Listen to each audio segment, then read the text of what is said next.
how to get your hazmat endorsement. Number one, start studying. Go ahead and, start studying, watching YouTube channels, read the CDL handbook.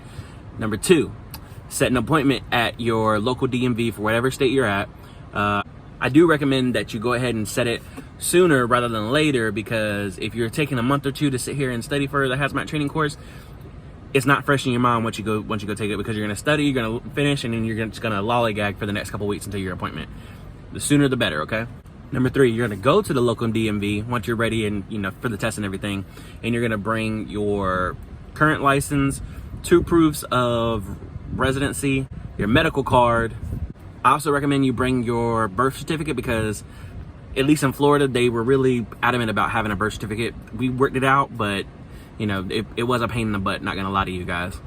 Also, if you're not sure what your state has to have to finish out the hazmat test, I definitely recommend you give them a call, because what could happen is you go down there, you take the test, and once you're finished taking the test, they're gonna sit there and bring you to to the person behind the desk, and they're basically gonna be like, oh well, do you have this, that, and the third? And you're gonna say, no, I didn't bring my 2 proofs of residency, my birth certificate, and so on and so forth, because I didn't know, because you didn't think to ask when you made that phone call originally.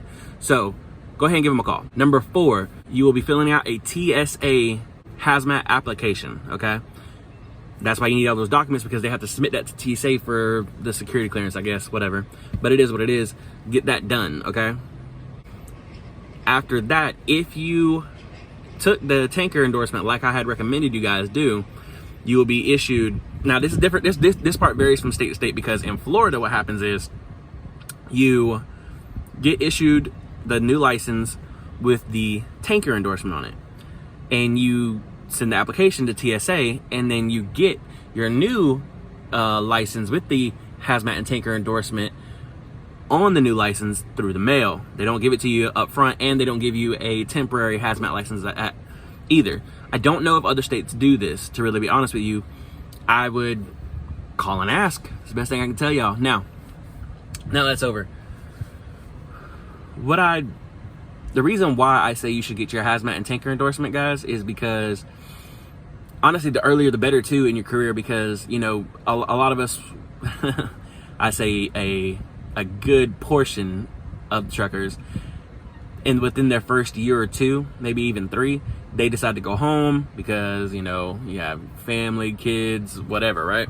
So you're gonna want to go home, and if you don't have the hazmat endorsement and the tanker endorsement, you might be able to get away with just the hazmat. But again, just listen, you will be making somewhere between, depending on your location, $35,000 to $54,000 a year.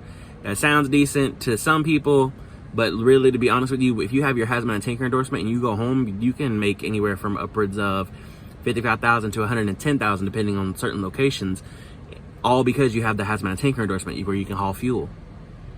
That's a little plug for you guys, and some of y'all know about it, some of y'all don't.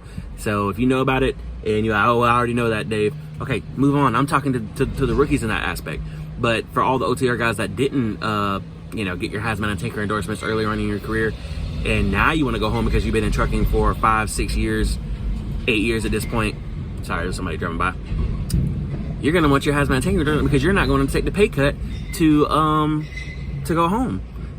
But you can go haul fuel, you can go haul certain other chemicals, cryogenics and stuff, and make the same amount of income you were over the road. So this is why I recommend that you get the hazmat and tanker endorsement, so you can have options. It's all about options, guys.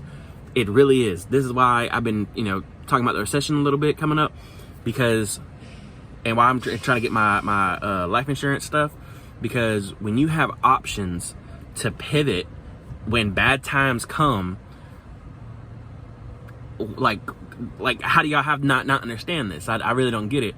But when bad times come and you have options, you have certain skills, you're upping your skill set, guess what? You're gonna do better than your neighbor or Tom and Harry over there, or say the truck driver who decided to be miserable and not get his endorsements, and he has to stay out in OTR for another 2 to 4 years. you know, because they didn't want to listen to it.